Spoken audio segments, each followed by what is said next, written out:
एक गांव में सोहन नाम का एक गरीब आदमी रहता था। वह इतना गरीब था कि उसके परिवार को 2 समय की रोटी भी नहीं मिल पाती थी। एक दिन धन कमाने की इच्छा को लेकर वह एक दूसरे राज्य की ओर चल पड़ा। उसने जरूरत की कुछ चीजें अपने साथ रख ली। चलते चलते जब वह जंगल के रास्ते से गुजर रहा था तो उसे एक कुआं नजर आया। कुएं को देखकर उसे प्यास लगने लगी। जब सोहन कुएं में झांक कर देखा तो कुएं अंदर एक बाघ, एक अजगर और हाथ में तलवार लिए हुए एक मनुष्य खड़ा था। ऊपर से किसी आदमी को झांकता हुआ देखकर बाघ बोलने लगा, अरे भाई, तुम कौन हो? बड़े ही अच्छे समय पर आए हो। मेहरबानी करके मुझे इस कुएं से बाहर खींच लो। मैं कई दिनों से इस कुएं में पड़ा हुआ हूं। मुझे इस कुएं से निकाल दो। मेरे ऊपर उपकार करो। बाघ की ऐसी प्रार्थना सुनकर सोहन कहने लगा, क्या तुम मुझे बेवकूफ समझते हो? अगर मैं तुम्हें बाहर निकाल दूंगा तो तुम निकलते ही सबसे पहले मुझे मार कर खा जाओगे। तुम जैसे जंगली जानवर पर मैं विश्वास नहीं कर सकता। अरे भले आदमी, मैं तो खुद मुसीबत में हूं। मैं भला तुम्हें नुकसान क्यों पहुंचाऊंगा? बाघ के बार बार प्रार्थना करने पर सोहन को उस पर दया आ गई। वो सोचने लगा, आखिरकार परोपकार ही तो पुण्य का काम होता है। और फिर बाघ कहने लगा, देखो भाई, मैं तुमसे वादा करता हूं कि मैं तुम्हें किसी भी तरह से नुकसान नहीं पहुंचाऊंगा और हमेशा तुम्हारा एहसानमंद रहूंगा। तब सोच विचार करके सोहन ने रस्सी डालकर उस बाघ को कुएं से बाहर खींच लिया। बाघ ने सोहन का धन्यवाद किया और कहने लगा, मैं तुम्हारा ये उपकार कभी नहीं भूलूंगा। मैं उस पहाड़ के दूसरी तरफ रहता हूं। वहां पर मेरी माद है। मित्र, अगर तुम पर कभी भी कोई मुसीबत आ जाए तो तुम मेरे पास चले आना। हो सकेगा तो मैं तुम्हारी सहायता अवश्य करूंगा। इसके बाद कुएं के अंदर से अजगर की आवाज आने लगी। अजगर कहने लगा, अरे भले मानस, जिस तरह से तुमने बाघ को बाहर निकाला है, मुझे भी कुएं से बाहर निकाल दो। मैं इस समय बहुत ही लाचार हूं। मुझ पर भी ये उपकार कर दो। सोहन ने कहा, ना भाई ना, तुम तो एक अजगर हो। अजगर की तो आदत यही होती है कि वह मनुष्य को काटता जरूर है। मैंने तुम्हें बाहर निकाला और तुमने मुझे काट लिया। अजगर कहने लगा, अरे भाई, क्या कोई अपने मददगार को भी नुकसान पहुंचाता है? सोहन ने कहा, नहीं नहीं, मैं तुम पर विश्वास नहीं कर सकता। अजगर की गिनती तो दुष्टों में होती है। कहां भी गया है? अजगर को जितना भी दूध पिलाओ, लेकिन वह डसता जरूर है। इसीलिए मैं तुम पर विश्वास करने की मूर्खता नहीं कर सकता। इसके बाद अजगर बार बार सोहन से विनती करने लगा, भाई मुझे बाहर निकाल दो, मैं नहीं काटूंगा, मैं तुम्हें कोई नुकसान नहीं पहुंचाऊंगा और जीवन भर तुम्हारा ऋणी रहूंगा। अजगर बार बार प्रार्थना करने पर सोहन को उस पर दया आ गई और उसने अजगर को भी बाहर निकाल दिया। अजगर कुएं से बाहर आकर कहने लगा, अरे भाई तुमने मेरी सहायता की। अगर तुम्हें कभी किसी मुसीबत का सामना करना पड़ा तो तुम मुझे सिर्फ याद कर लेना, मैं उसी समय तुम्हारे पास आ जाऊंगा। मेरा ये तुमसे वचन है। तब सोहन ने कहा, अगर तुम इतने ही सामर्थ्यवान हो तो फिर अपने आप कुएं से बाहर क्यों नहीं निकले? अजगर ने कहा, मनुष्य वास्तव में मैं कोई साधारण अजगर नहीं हूं, बल्कि सर्पलोक का युवराज हूं और एक शाराप के कारण मुझे पृथ्वी लोक पर आकर एक साधारण अजगर का जीवन बिताना पड़ा और मेरी सारी चमत्कारी शक्तियां मुझसे छीन ली गई। परंतु 2 दिन के बाद मेरा ये श्राप खत्म हो जाएगा और फिर मैं नागलोक वापस लौट जाऊंगा। मेरी सारी शक्तियां मुझे वापस मिल जाएंगी। इसीलिए अगर तुम्हें कभी भी सहायता की आवश्यकता हो तो तुम मुझे ये कहकर पुकारना कि पाताल लोक राजा प्रकट हो। ऐसा तुम 3 बार कहोगे तो तुम जहां पर भी रहोगे मैं वहीं तुम्हारे सामने प्रकट हो जाऊंगा। इसके बाद अजगर भी कुएं के नजदीक ही बैठ गया। तो सोहन ने कहा, ठीक है पाताल लोक के राजा, अगर ऐसा कोई समय आएगा तो मैं अवश्य ही तुम्हें याद करूंगा। इसके बाद तभी कुएं में से मनुष्य की आवाज आई और वह कहने लगा, अरे भाई मुझे भी तो कुएं से बाहर निकाल दो, मैं तुम्हारा हमेशा ऋणी रहूंगा। सोहन जैसे ही उस आदमी को कुएं से बाहर निकालने के लिए आगे बढ़ा तो अजगर कहने लगा, भाई तुम इस आदमी की सहायता मत करो, ये तुम्हारी बिरादरी का जरूर है, लेकिन ये बहुत ही बड़ा गुण चोर है। इसके बाद बाघ भी यही बात कहने लगा कि भाई ये आदमी तुम्हें नुकसान पहुंचा सकता है, ये बहुत ही बड़ा गुण चोर मनुष्य है। इसके बाद अजगर और बाघ दोनों मिलकर सोहन से कहने लगे, भाई अगर तुम इस आदमी की सहायता करोगे तो तुम खुद ही मुसीबत में फंस जाओगे, क्योंकि ये आदमी सहायता के लायक नहीं है। जो इसकी सहायता करेगा ये उसी की जड़ काटता है। इतना कहकर बाघ और अजगर वहां से विदा लेकर चले गए।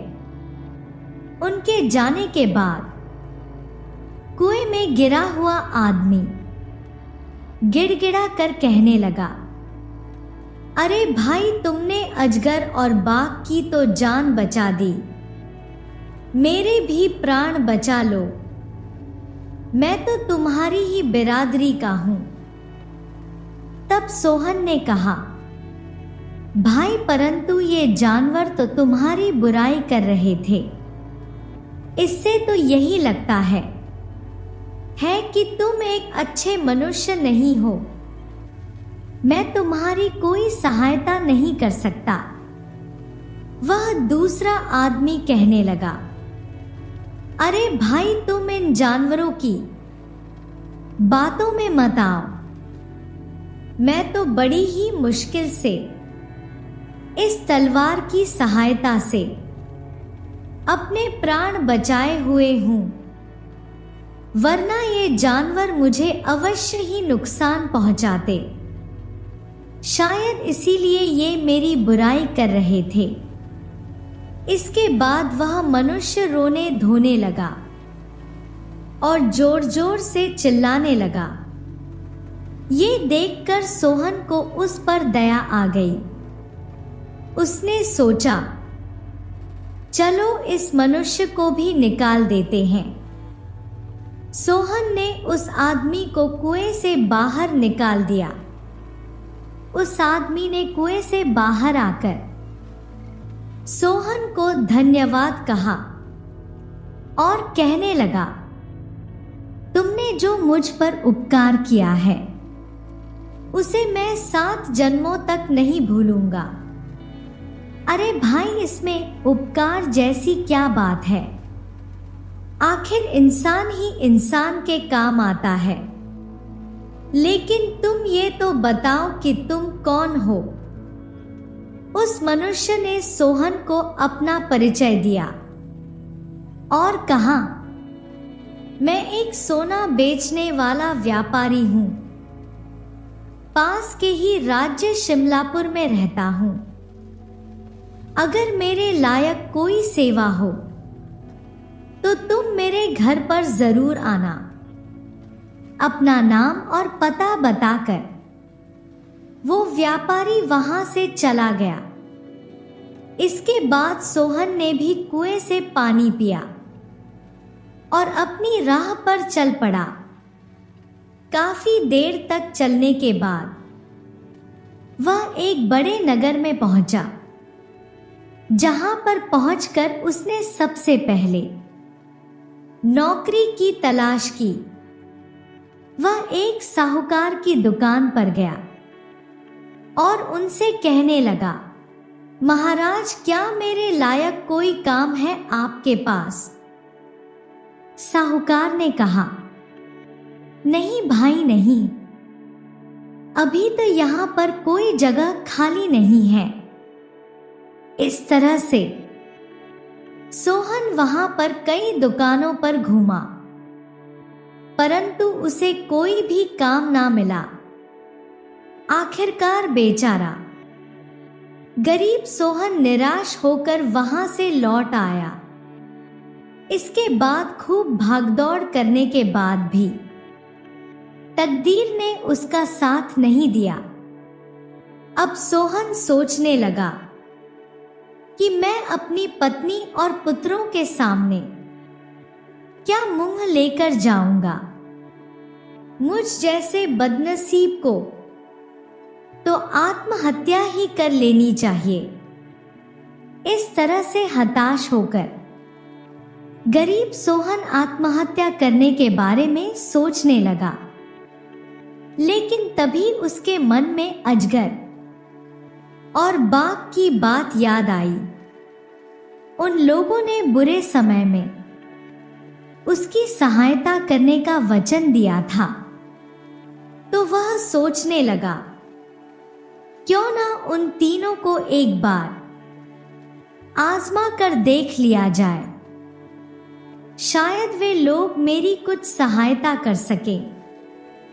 तब आत्महत्या का विचार छोड़कर सोहन सबसे पहले नगर के पार जाकर पहाड़ पार करते हुए उस जंगल में जा पहुंचा जहां पर बाघ की मात थी। सोहन जब बाघ की गुफा के पास पहुंचा तो बाघ उसे देखकर बहुत ही खुश हुआ और वह अपनी गुफा से बाहर आया। कहने लगा, आओ मित्र, तुम्हें देखकर मुझे बहुत ही खुशी हुई। बोलो, मैं तुम्हारी क्या सहायता कर सकता हूं? सोहन ने कहा, बाघ भाई, बात असल में ये है कि मैं एक बहुत ही गरीब व्यक्ति हूं। ना तो मेरे पास धन है और ना ही कोई रोजगार। अगर मेरे घर के लिए धन की कुछ व्यवस्था हो जाए तो मैं अपने घर लौट जाऊंगा, वरना आत्महत्या करने के अलावा मेरे पास कोई दूसरा रास्ता नहीं है। बाघ कहने लगा, मित्र, तुम इतना निराश मत हो, तुम यहीं पर ठहरो, मैं अभी आता हूं।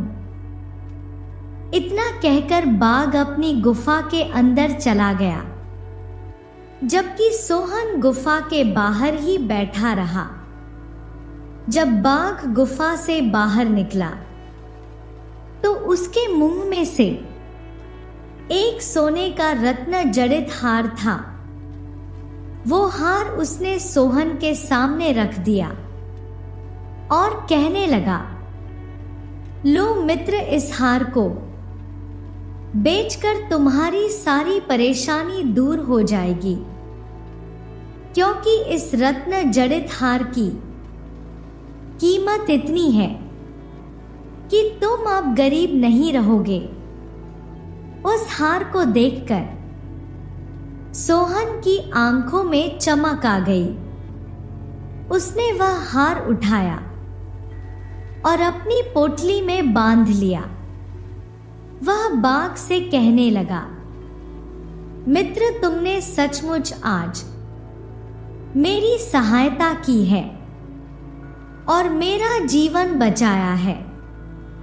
और इस तरह से बाघ का धन्यवाद करने के बाद सोहन ने वहां से विदा ली।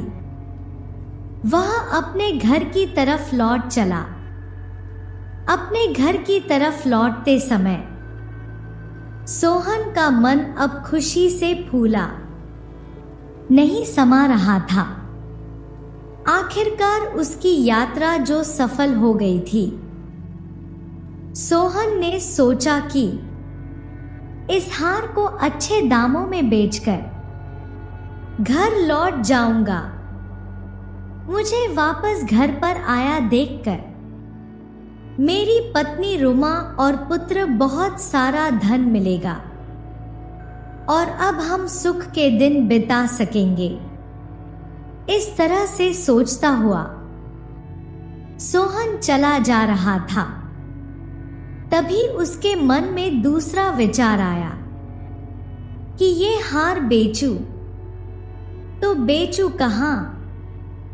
अचानक सोहन को उस सोना व्यापारी की याद आ गई, जिसको उसने कुएं से बाहर निकाला था। सोचने लगा, मैंने उसकी जान बचाई थी। इस मामले में वह मेरी सहायता जरूर करेगा। सोहन ने सोने व्यापारी की सहायता लेने का निश्चय किया और शिमलापुर राज्य की तरफ चल पड़ा। वहां पहुंचकर वह सीधा सोने व्यापारी के घर पहुंचा।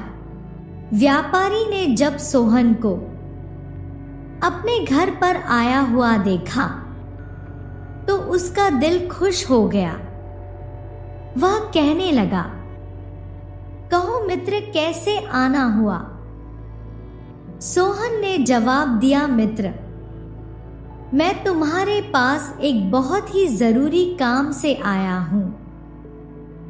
हाँ मित्र, कहो, मैं किस प्रकार से तुम्हारी सहायता कर सकता हूं?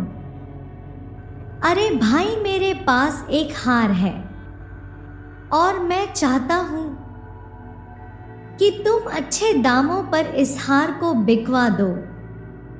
इतना कहकर सोहन ने वह हार निकालकर सोने व्यापारी को दिखाया। हार को देखते ही व्यापारी सोचने लगा, ये इतना कीमती हार भला इस गरीब सोहन के पास कहां से आया? ये तो राजकुमार का हार है। और राजकुमार शिकार पर जाने के बाद आज तक वापस नहीं लौटा। और ये हार तो मैंने ही राजकुमार को बना कर दिया था।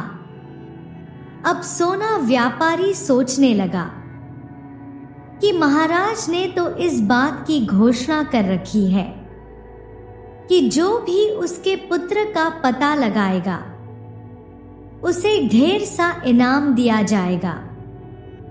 सोना वाला व्यापारी के मन में सम्राट द्वारा घोषित किए हुए इनाम का लालच जाग गया।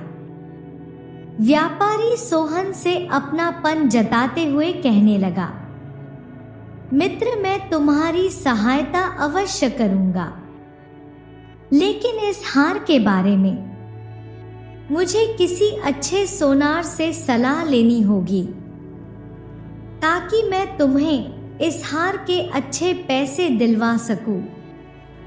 इतना कहकर वो हार सोना व्यापारी ने अपने पास रख लिया और बाहर जाने की तैयारी करने लगा।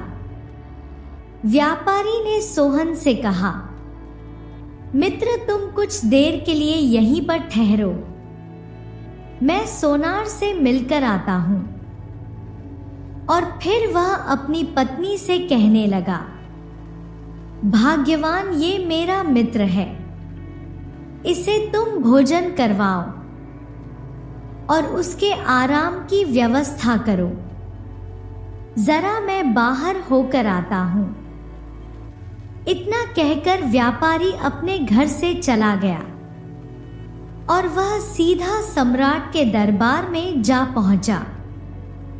सम्राट को प्रणाम करते हुए व्यापारी कहने लगा, महाराजा, मैं आपके पास एक बहुत ही विशेष काम से आया हूं।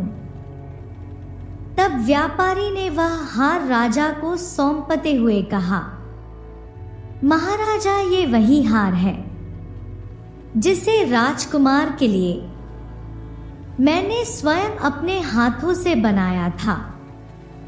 एक आदमी इसे बेचने के लिए मेरे पास आया है। मैं उस आदमी को अपने घर पर बिठा कर आया हूं। हार को देखते ही राजा ने हार को पहचान लिया और कहने लगा, जरूर उसी मनुष्य ने मेरे बेटे को मारा होगा। वह मेरे बेटे का कातिल है। सम्राट क्रोध में आग बबूला हो गया और कहने लगा, कौन है वह शैतान जिसने मेरे पुत्र की हत्या की है और मेरे पुत्र का ये हार चुरा लिया? महाराज, वो एक गरीब आदमी सोहन है। वह अभी इसी समय मेरे घर पर बैठा हुआ है।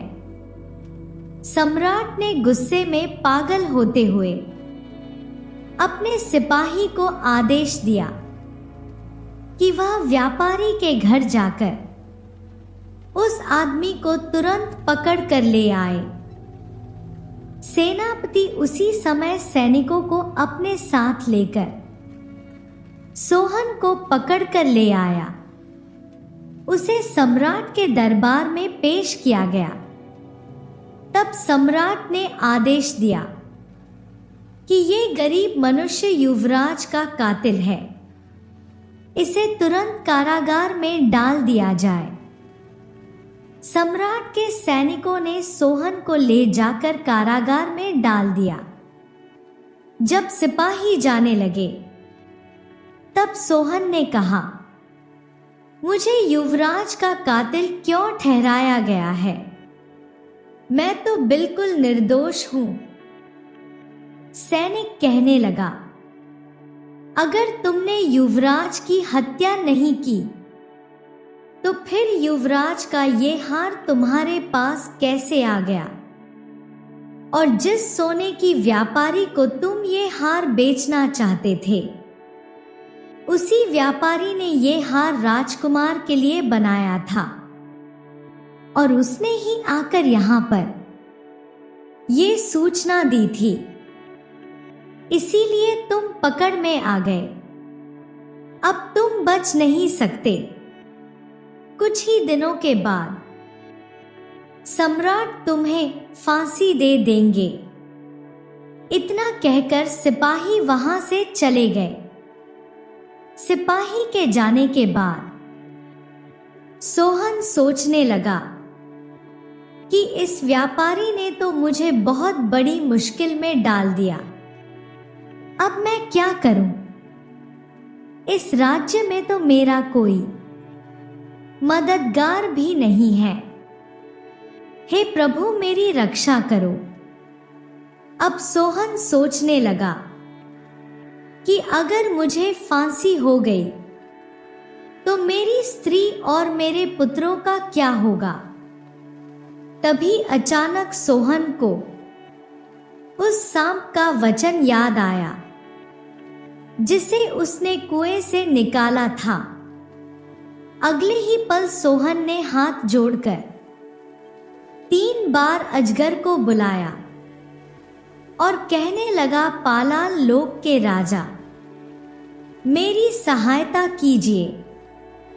आपने मुझे वचन दिया था कि मुश्किल के समय में आप मेरी सहायता करेंगे। 3 बार पुकारने पर नागलोक का राजा तब व्यापारी कहने लगा, सोहन के सामने प्रकट हो गया और कहने लगा, मित्र, तुमने मुझे कैसे याद किया? सोहन ने बताया, मित्र, मैं एक बहुत ही बड़ी मुसीबत में फंस गया हूं और सम्राट ने मुझे जबरदस्ती कारागार में डलवा दिया है। एक ऐसे अपराध की सजा सुना दी है जो मैंने किया ही नहीं। अजगर ने कहा, ऐसा कैसे हो सकता है भाई? तब सोहन ने बाघ के द्वारा उस हार देने और सम्राट के द्वारा उसे गिरफ्तार करने का सारा किस्सा कह सुनाया और बड़े ही करुण स्वर में कहने लगा, मित्र, अब तुम ही मुझे बचा सकते हो। तुमने मुझे वचन दिया था कि मुसीबत के समय तुम मेरे काम आओगे। अब तो मेरी जान मुसीबत पर आई है। अजगर कहने लगा, मित्र, मैंने तो तुम्हें पहले ही कहा था कि वह आदमी एक नंबर का गुण चोर है। उस मनुष्य की सहायता मत करना, वह तुम्हारे लिए मुसीबत बन सकता है। और फिर अजगर सोहन से कहने लगा, मित्र, अब मेरी बात को ध्यान से सुनो और हमेशा इन बातों को अपने जीवन में याद रखना कि जो मनुष्य धन का लालची हो उस पर कभी विश्वास मत करना। जो आपका पूर्व का बैरी हो उस पर भी कभी यकीन नहीं किया जा सकता। और अनेक स्त्रियों और पुरुषों में मन लगाने वाला, चाहे वह महिला हो या आदमी, तुम्हें धोखा अवश्य देगा।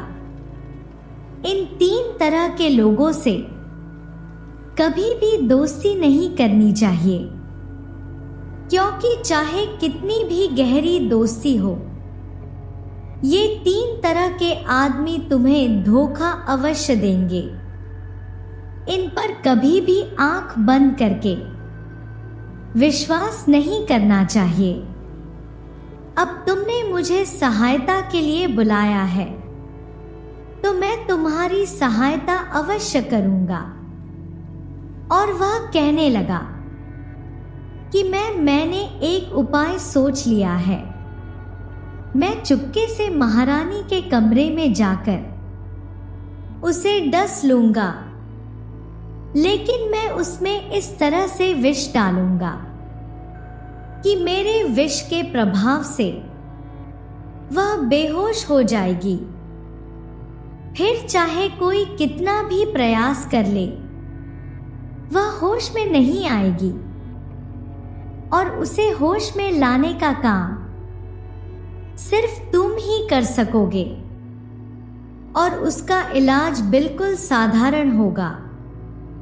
तुम सम्राट के बगीचे में से एक गुलाब का फूल तोड़कर उसे मसलकर महारानी के माथे पर लगा देना।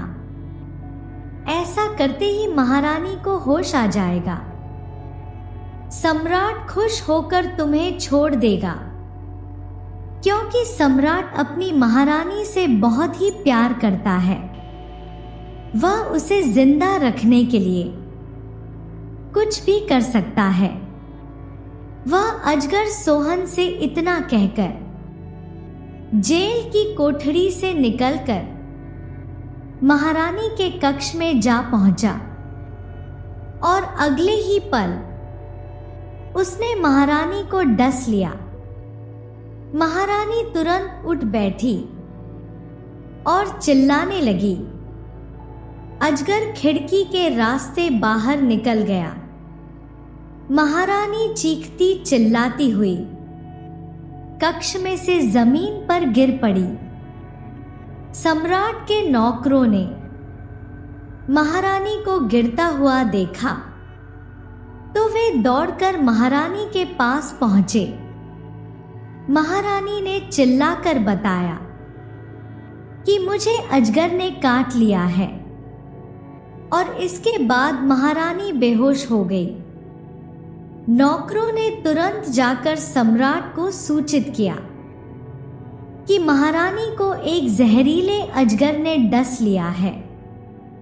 जब ये खबर सम्राट को मिली तो उसने तुरंत अपने सेवकों को बुलाकर राजवैद्य को अपने पास बुलाया और राजवैद्य से कहने लगा, वैद्य जी, मेरी पत्नी को बचा लीजिए। इसे किसी जहरीले अजगर ने डस लिया है। यदि महारानी को कुछ हो गया तो मैं भी जीवित नहीं रहूंगा। तब वैद्य ने कई तरह की औषधियां बनाई और रानी को दी, लेकिन उपचार का कोई लाभ नहीं हो रहा था।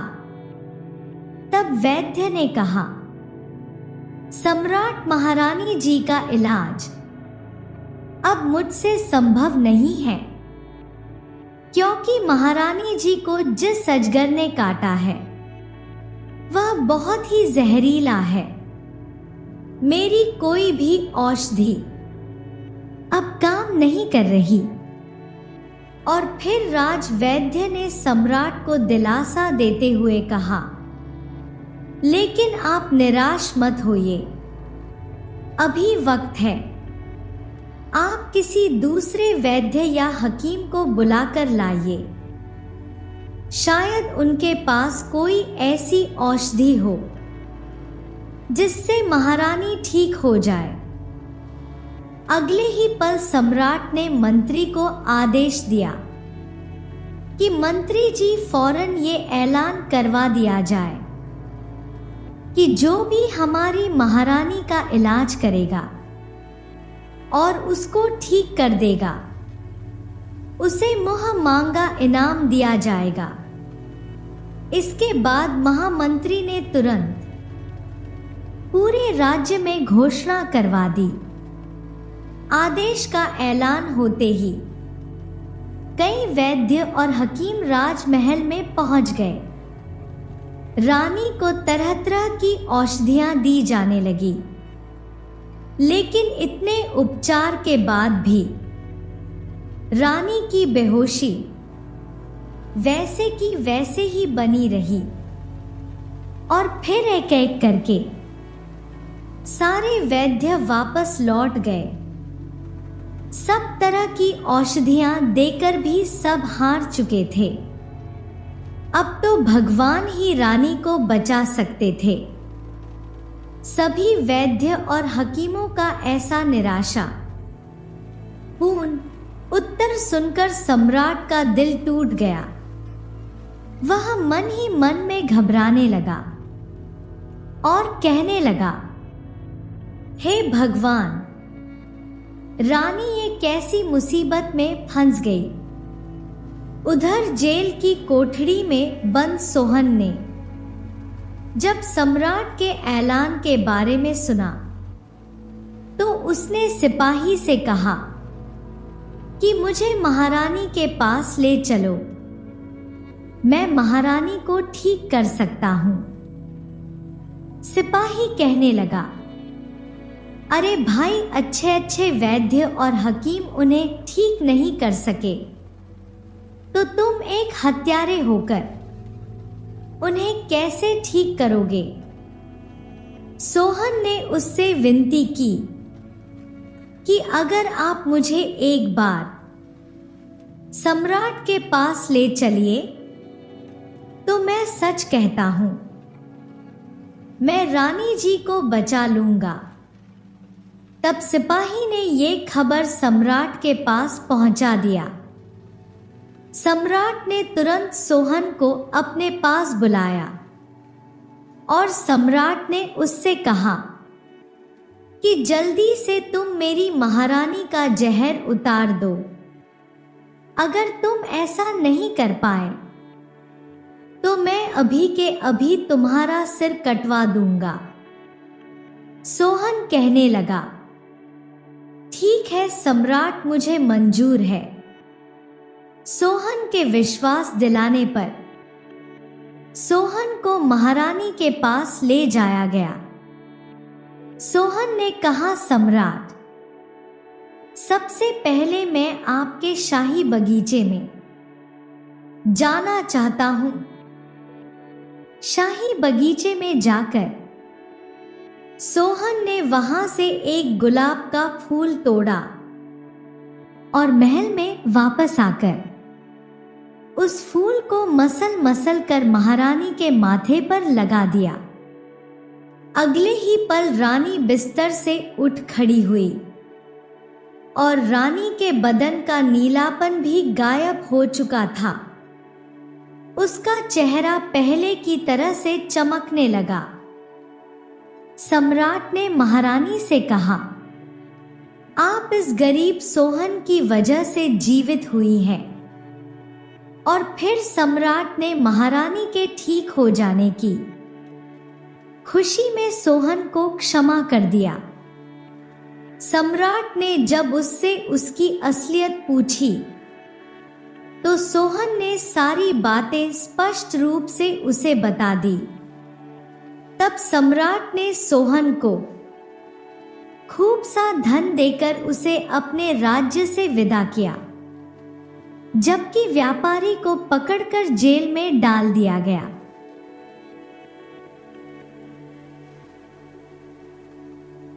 किसी समय देवगढ़ गांव में विहान नाम का एक माली रहता था। वे सम्राट के शाही बाग में काम करता था। वे बहुत निर्धन था। एक दिन जब वे सवेरे सवेरे सम्राट के बाग की ओर जा रहा था तो अचानक एक छोटी सी पक्षी उसके पैरों तले कुचले जाने से बाल बाल बची। उसने पक्षी को उठाकर एक तरफ रख दिया। तभी पक्षी बोली, तुम्हारी मेहरबानी का धन्यवाद नौजवान। मैं बीमार हूं इसलिए उड़ नहीं सकती। यदि तुम मुझे मेरे घोंसले में पहुंचा दोगे तो मैं तुम्हारा एहसान जीवन भर नहीं भूलूंगी। कहाँ है तुम्हारा घोंसला पक्षी रानी? वे जो बरगद का वृक्ष तुम देख रहे हो ना, उसी पर मेरा घोंसला है। ठीक है पक्षी रानी। विहान ने पक्षी को उसके घोंसले में रख दिया। तुम्हारा बहुत बहुत धन्यवाद नौजवान। पक्षी रानी, जब तुम बीमार हो तो भोजन करने कैसे जाओगी? क्योंकि तुम उड़ तो सकती नहीं। हां, जब तक मैं ठीक नहीं हो जाती मुझे भूखा ही रहना पड़ेगा। यदि तुम मेरे खाने के लिए कुछ फूलों का प्रबंध कर दो तो बहुत ही अच्छा होगा, क्योंकि मैं सिर्फ फूल ही खाती हूं।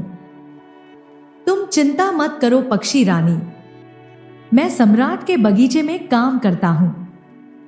वहां सैकड़ों किस्म के फूलों के पौधे लगे हैं। अच्छा, अब मैं चलता हूं। लौटते समय तुम्हारे लिए मैं ढेर सारे फूल ले आऊंगा। विहान राजमहल की ओर चल पड़ा। वहां पहुंचकर विहान सारा दिन बाग में काम करता रहा। घर लौटते समय जब उसने कुछ फूल तोड़कर अपनी जेब में रखे तो उसे प्रमुख माली देवांग ने देख लिया और वह बोला, ये फूल चोरी करके तुम कहां ले जा रहे हो? जानते हो शाही पुष्पों को चोरी करने की क्या सजा है? माफ कीजिए प्रमुख देवांग जी, मैं आपसे आज्ञा लेना भूल गया। दरअसल ये फूल में एक बीमार। बकवास बंद करो। मैं इसी वक्त तुम्हें सिपाहियों के हवाले करूंगा। नहीं नहीं, मुझे क्षमा कर दीजिए प्रमुख देवांग जी। मुझे चाहे जो सजा दे दीजिए, लेकिन सिपाहियों के हवाले मत कीजिए। एक ही शर्त पर मैं तुम्हारी चोरी छिपा सकता हूं और तुम्हारी जान बचा सकता हूं। मुझे आपकी हर शर्त मंजूर है। तुम्हें इन फूलों की कीमत चांदी का एक छोटा सा सिक्का मुझे देना होगा। ठीक है, ये लीजिए देवांग जी, लेकिन एक बात हमेशा ध्यान रखना कि तुम इस बात का जिक्र किसी के सामने नहीं करोगे और जब जब फूल लोगे मुझे मेरी दक्षिणा देते रहोगे। ठीक है देवांग जी। वहां से विहान सीधा पक्षी के पास पहुंचा और बोला, ये लो पक्षी रानी, अपना आहार। उस दिन से विहान रोज बगीचे से पुष्प तोड़ता और उसकी कीमत देवांग माली को देकर फूल पक्षी को पहुंचा आता। पक्षी बोली, तुम मेरे लिए कितना कष्ट उठा रहे हो? लड़के, ऐसी कोई बात नहीं है पक्षी रानी। तुम्हारी मदद करके मुझे खुशी मिलती है। तुम जल्दी से अच्छी हो जाओ। अच्छा, अब मैं चलता हूं। इसी तरह कई दिन बीत गए और एक दिन जब वह शाम को बगीचे से पुष्प लेकर पक्षी के पास पहुंचा तो उसे उदास देखकर पक्षी बोली, क्या बात है विहान, आज तुम कुछ उदास लग रहे हो। मुझे अफसोस है पक्षी रानी कि कल शायद मैं तुम्हारे खाने के लिए पुष्प ना ला सकूं। विहान, मेरे लिए अब पुष्प लाने की कोई जरूरत नहीं है। अब मैं बिल्कुल अच्छी हो चुकी हूं तथा कल से स्वयं अपने खाने का प्रबंध कर लूंगी। लेकिन फिर भी बताओगे कि तुम किस वजह से उदास हो? पक्षी रानी, मैं इन फूलों की कीमत प्रमुख देवांग माली को देकर आता था, लेकिन अब मेरे पास एक फूटी कौड़ी भी नहीं बची। कहकर विहान ने पक्षी को सारी बात बता दी। सब कुछ जान सुनकर पक्षी की आंखें डबडबा गई। विहान, मैं नहीं जानती थी कि मेरे लिए तुम इतनी बड़ी कुर्बानी दे रहे हो, वरना मैं तुम्हें ऐसा हरगिज नहीं करने देती। विहान बोला, तुम दुखी मत हो पक्षी रानी। मैं इसलिए उदास नहीं था कि मेरे पास पैसे नहीं रहे, बल्कि मैं तो इस बात से चिंतित था कि कल तुम्हारे लिए फूल कहां से लाऊंगा। लेकिन अब तुम्हें स्वस्थ जानकर मेरी सारी चिंताएं दूर हो गई हैं। अच्छा, अब मैं चलता हूं। ठीक है, जाओ, लेकिन मुझसे रोज मिलना ना भूलना। ठीक है पक्षी रानी। उस दिन से विहान चिड़िया के लिए फूल तो नहीं लाता, लेकिन काम से लौटते वक्त रोज उससे मिलकर जरूर जाता। एक दिन जब वह काम से घर लौट रहा था तो उसे पक्षी से मिलने का ध्यान ही नहीं रहा। विहान को जाते हुए देख पक्षी बोली, विहान, आज मैं ना जाने कब से तुम्हारा इंतजार कर रही थी। और तुम मुझसे मिले बिना ही जा रहे हो। ओ पक्षी रानी, आज मुझे ध्यान ही नहीं रहा। बोलो, कैसे हालचाल है? सुनो, तुमने जो मुझ पर बीमारी के समय उपकार किया, उसकी मैं कीमत तो नहीं चुका सकती, लेकिन मैं आज तुम्हें एक ऐसा बीज दूंगी जो शायद तुम्हारे सारे दुख दर्द व निर्धन दूर कर देगा। कहकर चिड़िया ने अपने घोंसले में से एक बीज उठाया और विहान की हथेली पर रख दिया। अरे, इतना बड़ा बीज! सुनो, ये मृत यौवन संजीवनी पेड़ का बीज है। इसके फूल सूंघने वाला, सदा सुंदर, स्वस्थ और जवान बना रहता है। इस बीज से जो पेड़ होगा और उसमें जो पुष्प लगेंगे वे अनमोल होंगे। तुम उन्हें बेचकर बहुत सा धन कमा सकते हो, लेकिन ध्यान रखना, इसका पेड़ 1 महीने में ही बड़ा हो जाएगा और वे पुष्प उस पर सूर्य छुपने के बाद ही रोज रात को निकलेंगे और भोर होते ही लुप्त हो जाएंगे। इसलिए उन्हें तुम्हें रात ही रात में तोड़ना होगा। पक्षी रानी, इतना अनमोल बीज देखकर तो तुमने मेरी तकदीर ही पलट दी है। लेकिन एक बात तो बताओ कि इतना अनमोल बीज तुम्हें मिला कहां से? बस संयोग से ही मिल गया। आज मैं सुबह सुबह उठकर आहार के लिए निकली थी। उड़ते उड़ते मुझे एक एक स्थान पर बहुत ही सुंदर दृश्य दिखाई दिया। ओ भूतों, मुझे नीचे चलकर उनके टोह लेनी चाहिए। हो सकता है उनकी बातचीत से मुझे कोई ऐसा उपाय सूझ जाए जिससे मैं विहान की निर्धन दूर करने में उसकी मदद कर सकूं। ये सोचकर मैं नीचे उतरी और एक पेड़ पर बैठकर उनकी बातें सुनने लगी। एक भूत बोली, सखी, आज बहुत समय बाद शोर सपाटा करने में बहुत आनंद आया है। मैं तो अब यहां रोज आया करूंगी। मैं भी इस तरह से। सभी भूतों ने वहां आने के लिए हामी भर दी। दूसरी भूत बोली, जब हमने रोज ही यहां आना है तो क्यों ना यहां मृत यौवन संजीवनी वृक्ष लगा दे, ताकि सैर सपाटे के पश्चात उसके पुष्पों की महक ले सके और सदा सदा के लिए स्वस्थ एवं जवान रह सके। हाँ हाँ, तुम ठीक कहती हो। यहां दूर दूर तक कोई इंसान नजर नहीं आता है। आता वह पेड़ भी सुरक्षित रहेगा। फिर भूतों ने वह बीज तालाब के किनारे मिट्टी खोदकर दबा दिया और अपने अपने हाथों में थमी जादुई छड़ी हिलाकर आकाश में उड़ गई। उनके वहां से जाने के बाद मैंने वह गड्ढा खोदा और उस बीज को लेकर अपने घोंसले में आई और मैं कब से तुम्हारे आने का ही इंतजार कर रही थी। सच, तुम कितनी अच्छी हो पक्षी रानी, जो मेरे बारे में इतना सोचती हो।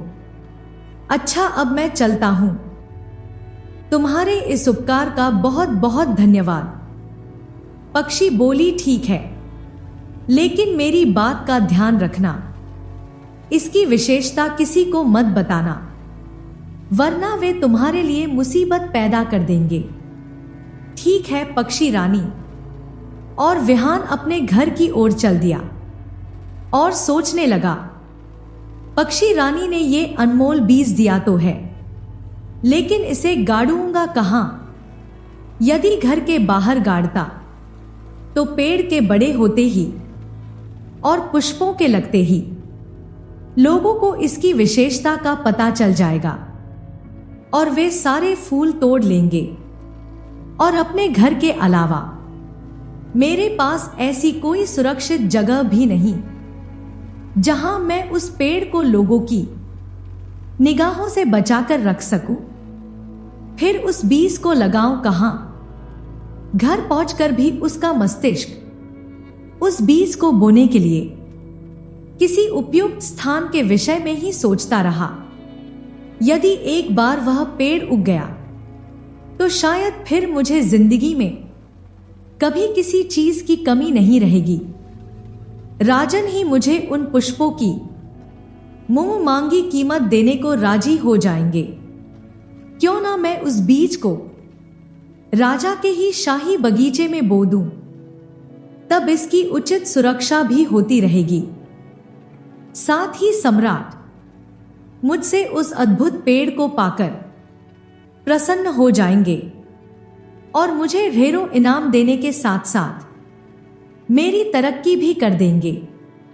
अगले दिन वह रोज की ही तरह शाही बाग में पहुंचा और एक उपयुक्त स्थान देखकर बीज बोने के लिए गड्ढा खोदने लगा। उसे गड्ढा खोदते हुए प्रमुख देवांग ने देख लिया और वह कहने लगा, ए मूर्ख, तू यहां क्या कर रहा है? देवांग जी, मैं यहां एक अजीबोगरीब पुष्पों के पेड़ का बीज बो रहा हूं। फिर विहान ने देवांग माली को उस बीज और उसके निकलने वाले पेड़ व फूलों की सारी विशेषता बता दी। सब कुछ सुनकर देवांग की आंखों में लालच की गहरी चमक उभर आई। अगर इसकी बात सच है तो वास्तव में ये बीज अनमोल है। इससे तो मैं सम्राट से लाखों मोहरे कमा सकता हूं। क्यों ना एक माह में इसका परिणाम देख लूं। देवांग जी, कृपया मुझे इसे बोने की इजाजत दे दीजिए। पेड़ के उगने पर पुष्पों से जो आमदनी होगी उसमें आधा हिस्सा मैं आपको भी दूंगा। ठीक है, तुम इसे बो सकते हो। अच्छा विहान, ये तो बताओ कि ये अद्भुत बीज तुम्हें मिला कहां से है? देवांग जी, ये मुझे पक्षी ने दिया है। फिर विहान ने उस पक्षी के मिलने से लेकर बीज के मिलने तक की कहानी बता दी। बीज बोने के बाद विहान दूसरे कामों में जुट गया और देवांग माली भी अपने काम में जुट गया। लेकिन उस दिन से देवांग उसे बहुत अच्छे ढंग से पेश आने लगा और उसकी मदद भी करने लगा। एक एक करके दिन बीतते रहे। बीज से अंकुर फूट निकला और वह दिन प्रतिदिन बड़ा होने लगा। एक एक करके दिन बीतते रहे। बीज से अंकुर फूट निकला और वह दिन प्रतिदिन बड़ा होने लगा। ठीक 25 दिन बाद उस पौधे ने एक विशाल पेड़ का रूप धारण कर लिया। विहान और देवांग माली दिन भर अपने अपने काम में जुटे रहे। फिर जैसे ही शाम हुआ और सूरज डूबा, राजमहल और आसपास का वातावरण अद्भुत सुगंध से महक उठा। देवांग जी, देखिए, पेड़ पर पुष्प खिल उठे हैं। वाह विहान, कितनी मनमोहक सुगंध है इनकी। मैं अपने आप को बिल्कुल तरोताजा और स्वस्थ महसूस कर रहा हूं। विहान, इसका मतलब यह हुआ कि ये फूल निसंदेह चमत्कारी हैं। तभी विहान आनंद विभोर होकर पुष्प तोड़ने के लिए पेड़ की ओर बढ़ा और झटपट पुष्प तोड़ने लगा। बस इतने फूल काफी हैं, देवांग माली। देवांग बोला, सिपाहियों, गिरफ्तार कर लो इस चोर को। आज चोर रंगे हाथों पकड़ा गया है। ओ नहीं, मैंने चोरी नहीं की है। सिपाही ने तुरंत विहान को जकड़ लिया। देवांग बोला, आज मुझे विश्वास हो गया कि आज से पहले भी जो पुष्प चोरी होते रहे हैं वह भी इसी ने चुराए हैं। नहीं, छोड़ दो मुझे। मैंने कोई चोरी नहीं की। ये पेड़ मेरा है। इसके फूलों का मैं हकदार हूं। हाँ, पहले जो पुष्प मैंने बाग से तोड़े थे वे देवांग जी से इजाजत लेकर तोड़े थे और उनकी कीमत भी इनको दी है।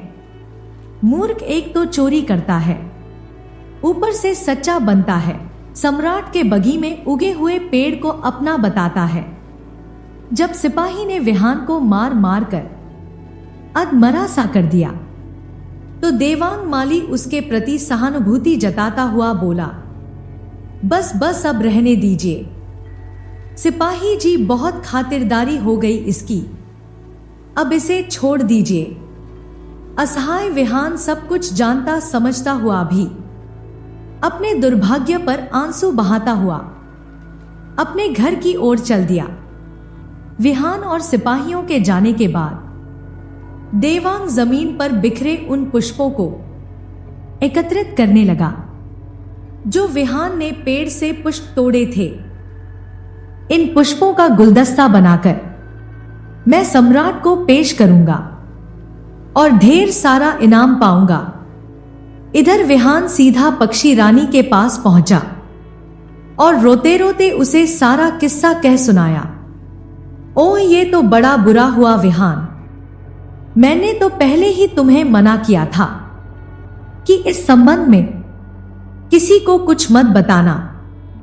सच कहती हूं पक्षी रानी, मुझसे वास्तव में ही बहुत बड़ी भूल हो गई है जो मैंने देवांग पर विश्वास किया। खैर, तुम दुखी मत हो, अब तुम घर जाओ। मैं जल्दी ही कोई ऐसा उपाय करूंगी कि तुम्हें भूखों ना मरना पड़े। ठीक है पक्षी रानी। और पक्षी से विदा लेकर विहान उदास सा अपने घर लौट गया। इधर माली देवांग ने जैसे ही चमत्कारी फूलों का एक गुलदस्ता तैयार किया, राजमहल का एक कर्मचारी उनके पास आ पहुंचा और बोला, देवांग जी, सम्राट ने तुम्हें याद किया है। ओ, मैं तो स्वयं ही उनसे मिलने आ रहा था, चलो चलते हैं। कुछ ही देर बाद वे राजा के सामने पहुंचा और बोला, सम्राट की जय हो, आपने मुझे कैसे याद किया अन्नदाता। देवांग, मैंने तुम्हें यह जानने के लिए बुलाया है कि आज शाही बगीचे की ओर से इतनी प्यारी सुगंध किन पुष्पों से आ रही है। इस सुगंध ने हमें मदमस्त कर दिया है, हमारा रोम रोम पुलकित हो उठा है।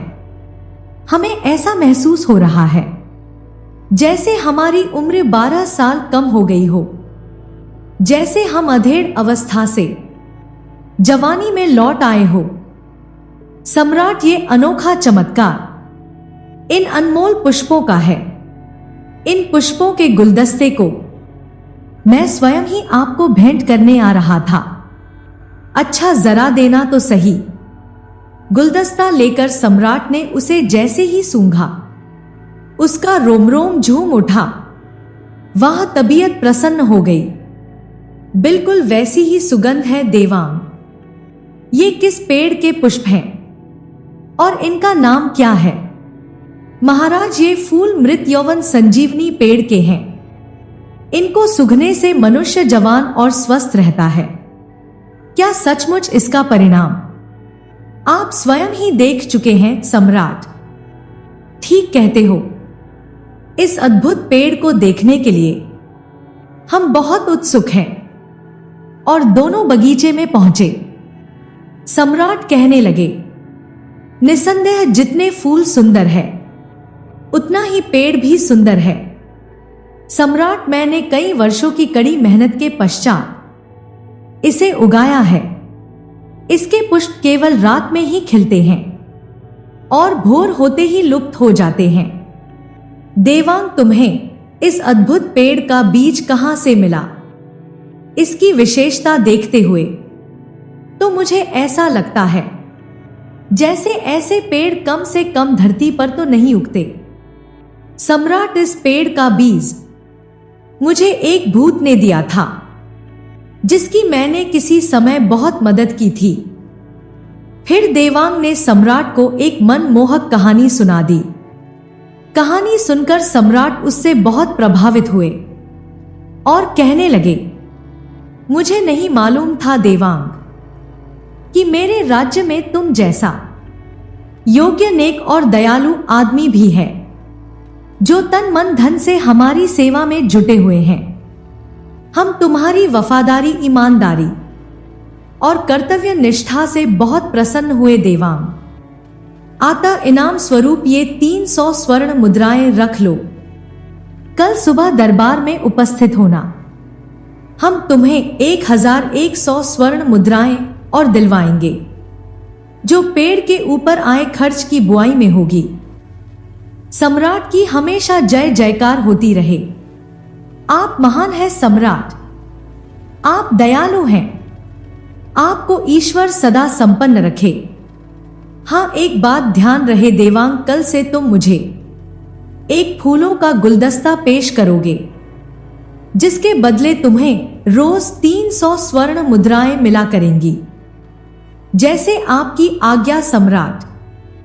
अगले दिन दरबार में जाकर देवांग ने 1100 स्वर्ण मुद्राएं प्राप्त कर ली और उसी रात से वह रोज चमत्कारी फूलों का गुलदस्ता बनाकर सम्राट को देने लगा। सम्राट पुष्पों को सूंघता और बहुत खुश होता।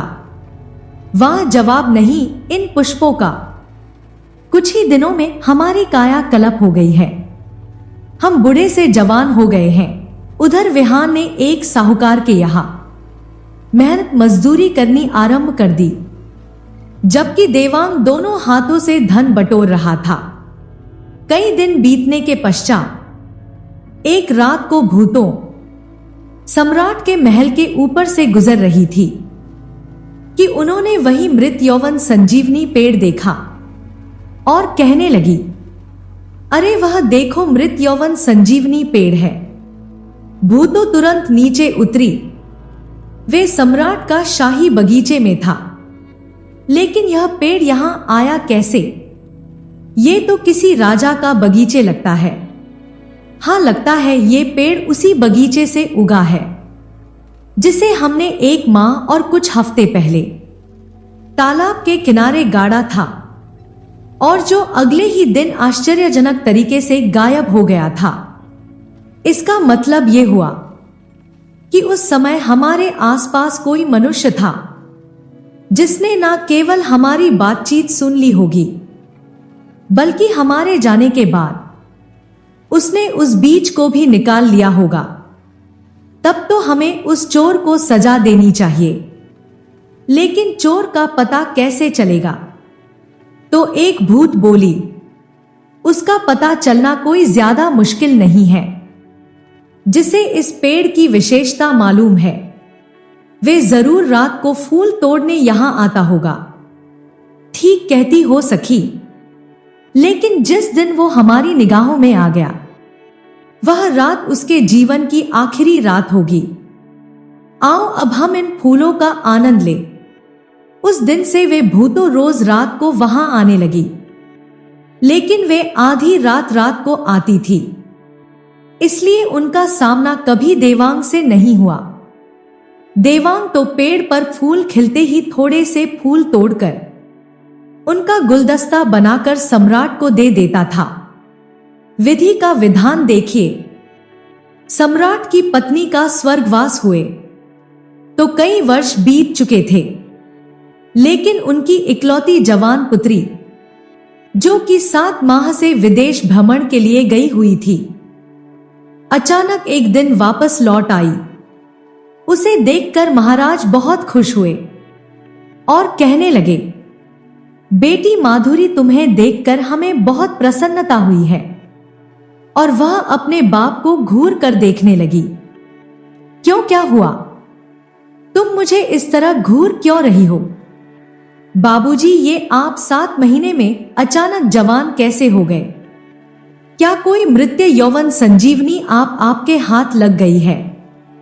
कुछ ऐसा ही समझ लो पुत्री, कुछ ऐसा ही समझ लो पुत्री।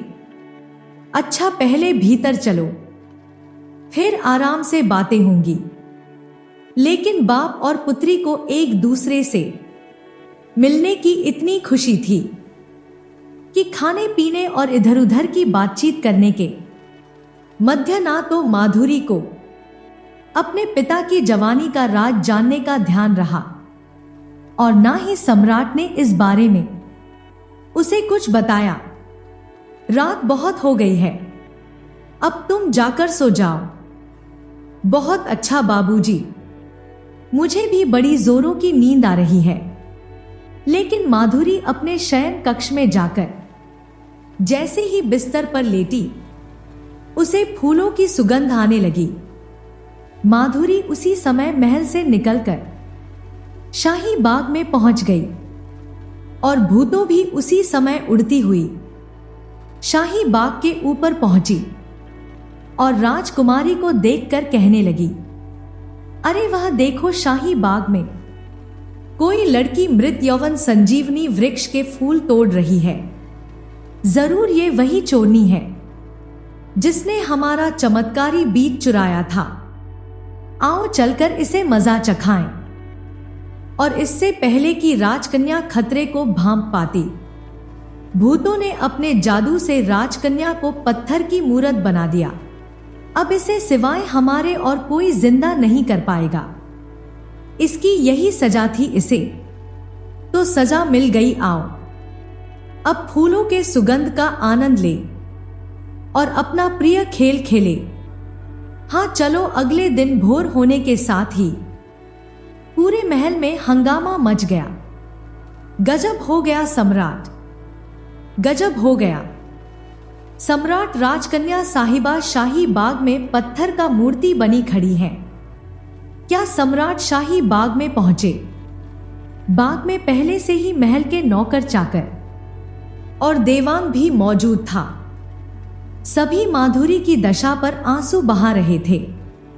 अपनी पुत्री को पत्थर की मूरत बना देख सम्राट कुछ देर आंसू बहाता और विलाप करता रहा, लेकिन फिर क्रोधित होकर बोला, देवांग, इस पेड़ को तुमने ही उगाया था।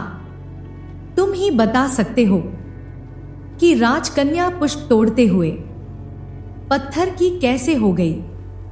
जल्दी जवाब दो, वरना मैं तुम्हारी गर्दन धड़ से अलग कर दूंगा। मुझे कुछ नहीं मालूम सम्राट, मेरी जान बख्श दीजिए। इस पेड़ को तुमने ही उगाया है, अतः इसका जादू भी तुम ही जानते होंगे। जल्दी बताओ, हमारी पुत्री पत्थर की कैसे बनी। अब देवांग को सच्चाई बताने में ही अपनी भलाई नजर आई और वह कहने लगा, सम्राट, मैंने धन के लालच में आकर आपसे झूठ कहा था कि इस अद्भुत पेड़ को मैंने उगाया है। वास्तव में इस पेड़ को उगाने वाला विहान है, जिसे मैंने यहां से भगा दिया था। क्या हाँ सम्राट, मैं सच कह रहा हूं? इस पेड़ को उसी ने 2-3 माह पहले उगाया था, लेकिन इस पेड़ के फूलों की विशेषता जानकर मेरी नियत खराब हो गई और मैंने उसे यहां से भगाकर इस पर अपना अधिकार जमा लिया। फिर देवांग ने सम्राट को सारी बात बता दी। असलियत जानकर सम्राट का चेहरा क्रोध से तमतमा उठा। दुष्ट कमीने, धोखेबाज, तुमने न केवल विहान से धोखा किया, बल्कि हमसे भी झूठ बोलकर ढेर सारा धन हड़पा। तुझे तो मैं विहान से भी कठोर सजा दूंगा। मुझे क्षमा कर दीजिए सम्राट, क्षमा कर दीजिए, नहीं तुम्हें तुम्हारे किए का दंड अवश्य मिलेगा। सिपाही, ले जाओ इस दुष्ट को और जीवन भर के लिए काल कोठरी में डाल दो और विहान को जल्द से जल्द मेरे सामने हाजिर किया जाए। इधर सैनिक विहान के घर पहुंचे। संयोग से उस समय विहान घर पर ही था। विहान सैनिकों के साथ राजमहल जाने लगा तो रास्ते में उसे पक्षी रानी ने देख लिया और वे सोचने लगी, अरे ये सम्राट के सिपाही विहान को क्यों ले जा रहे हैं? क्या कसूर किया है विहान ने? मुझे तुरंत राजमहल पहुंचकर कारण जानना चाहिए। कुछ देर बाद सिपाही ने विहान को महाराज के सामने पेश किया। विहान कहने लगा, प्रणाम सम्राट। विहान, तुमने हमारे शाही बाग में ऐसा जादुई पेड़ उगाया जिसे छूते ही हमारी पुत्री पत्थर का मूर्ति बन गई। पत्थर का मूर्ति बन गई सम्राट? हाँ बताओ, वे पत्थर का मूर्ति कैसे बन गई और पुनः कैसे जीवित हो सकती है? सम्राट, मैंने वे वृक्ष लगाया अवश्य था, लेकिन ये मुझे बिल्कुल भी नहीं मालूम कि राजकुमारी माधुरी जी पत्थर का मूर्ति कैसे बन गई। तुम जरूर कोई दुष्ट जादूगर हो, मैं तुम्हारे टुकड़े टुकड़े कर दूंगा। तभी पक्षी रानी वहां आ गई और बोली, ठहरो राजन, इस तरह जल्दबाजी से काम मत लो। एक पक्षी और वह भी मनुष्य की बोली बोल रही है। तुम कौन हो पक्षी, और इस दुष्ट को मौत के घाट से उतारने से तुमने मुझे क्यों रोका? क्या तुम नहीं जानती कि इसके कारण मेरी पुत्री पत्थर की बन गई है? जानती हूं राजन, और ये भी जानती हूं कि इस समय आपके दिल पर क्या बीत रही होगी, लेकिन इसमें विहान का कोई दोष नहीं है। ये सब तो संयोग से हुआ है, अतः कृपा करके इसे छोड़ दीजिए। लेकिन तुम हो कौन जो इसकी इतनी हिमायत कर रही हो? सम्राट, मैंने ही इसे उस पेड़ का अनमोल बीज लाकर दिया था, कहकर पक्षी ने राजा को सारी कहानी कह सुनाई और अंत में बोली, महाराज, मुझे विश्वास है कि ये सब उन्हीं भूतों का किया धरा है और राजकुमारी माधुरी को अब वही नई जिंदगी दे सकती हैं। आप विहान को छोड़ दीजिए। मैं कोशिश करूंगी कि विहान के द्वारा आपकी बेटी को दोबारा जिंदगी मिल जाए।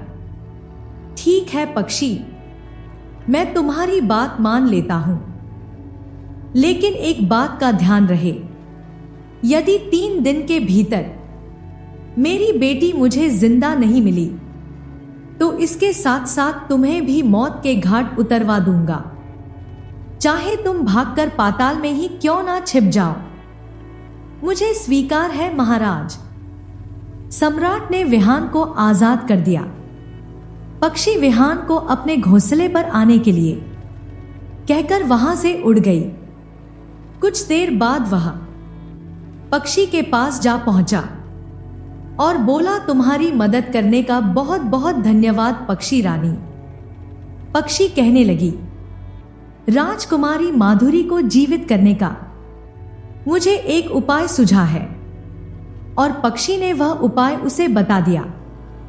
सुनो, अब तुम घर जाओ और रात को वैसा ही करना जैसा मैंने कहा है। ठीक है पक्षी रानी।